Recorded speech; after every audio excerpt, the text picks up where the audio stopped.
Citizen Vigilante, a movie starring Armie Hammer. Armie Hammer, an actor who was sort of blacklisted and cancelled from Hollywood for being a cannibal, right? I don't know whether there was any truth to that, but it's, I don't know, something to do with his ex-partner.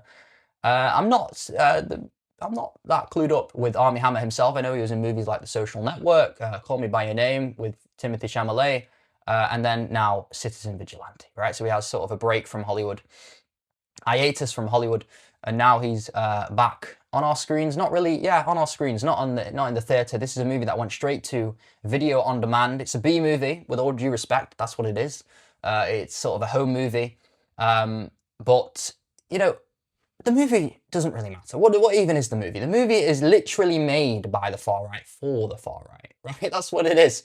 That's literally what it is. It follows sort of a vigilante mercenary who takes matters into his own hands. He's sick of the migrant problem, like so many of these, far right individuals. They're sat at home, they're like, I'm so sick of these migrants, and they can sort of place themselves in the shoes of Armie Hammer's character.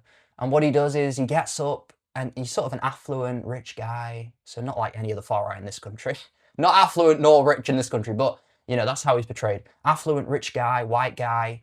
Well-to-do, and he's had enough. He's had enough of the migrant problem. So what does he do? He gets his gun and he starts shooting migrants. Yeah, I mean, he starts shooting murderers and rapists and, bad people who've committed crime, but also not been proven either, right? I mean, there should always be a court of law. Nobody's stricter on crime than the Muslim countries, right? Islam in general, Sharia, but it still must be proven, right? You can't just go killing people. Oh, this guy's done this, and then you find out he hasn't, and he's dead now. You can't get his life back, can you? But anyway, it's a slight digress. You just start shooting them. Yeah, some of them commit crime, but also some who haven't, right? I mean, it's just kind of the parents or the family members of the person that committed the crime. You might as well die too. This is literally one of the scenes in the movie. But the movie doesn't matter on its own. What matters is that this movie, there's two parts that is interesting here. The movie itself is being amplified by Elon Musk, Tommyrobinson, the far-right actors, Calvin Robinson, I mean, these types of individuals, right?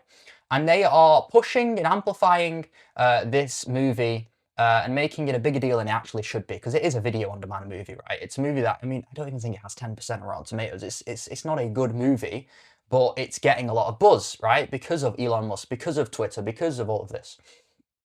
And what signal, what are we pushing here, right? What are we pushing here? Like I've just said, people are going to put themselves in the shoes of this character, and what are we going to see?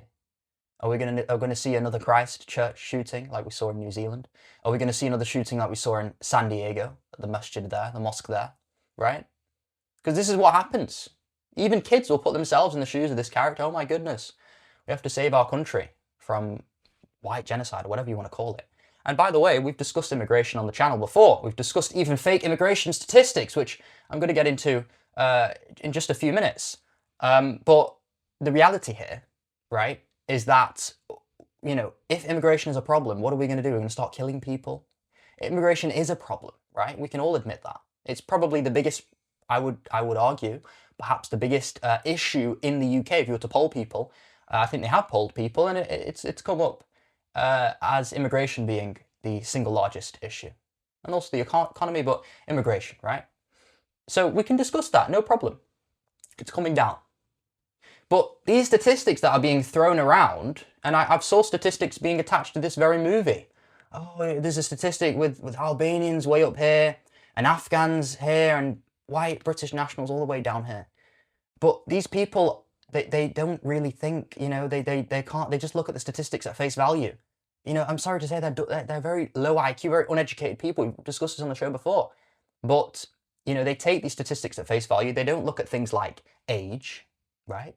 Because predominantly these people coming into the country, UK, US, whatever you want to call it, they are predominantly young. And we're comparing a data set of white natives, not just men and women, with a data set which is also men and women, but it's not evenly split, because the migrants that are coming into the country are predominantly male. And I'm talking 80, 90%. right? With 10% of them being women. So predominantly male versus a 50-50 split, right? That's one thing, that's age. And not just age, but gender. These people coming into the country, predominantly male, right? Predominantly young, 18 to 24 men, right? And you know that those are the two most important, two biggest factors in determining crime is age and gender. Not race, but age and gender, right? So if you're comparing very young 18 to 24 males to every white person in the country, which includes all the way from 18 to 24, or 18 to 80, right? Or men and women compared to just essentially men, you're obviously going to have a difference in data set. And not just that, this is more socioeconomics, which they'll argue with, so that's why I brought it up last. But area, income. If you take the 18 to 24 males in with a low income, in bad areas, and then you compare that to white men. This is a slight tangent, but it does relate to the movie because Elon Musk and all of these parties are all pushing this same thing. It all is one thing. The movie, the data, it's all to push one message, right? But you compare them, and what do we see? It's very clear what we see. We'll see a very similar data set.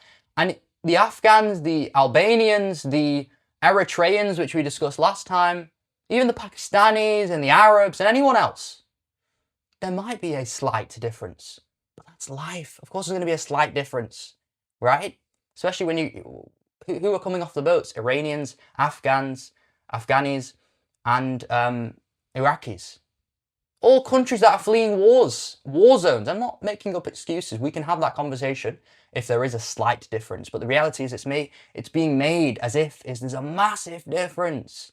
Whites all the way down here and Albanians and Afghans all the way up here.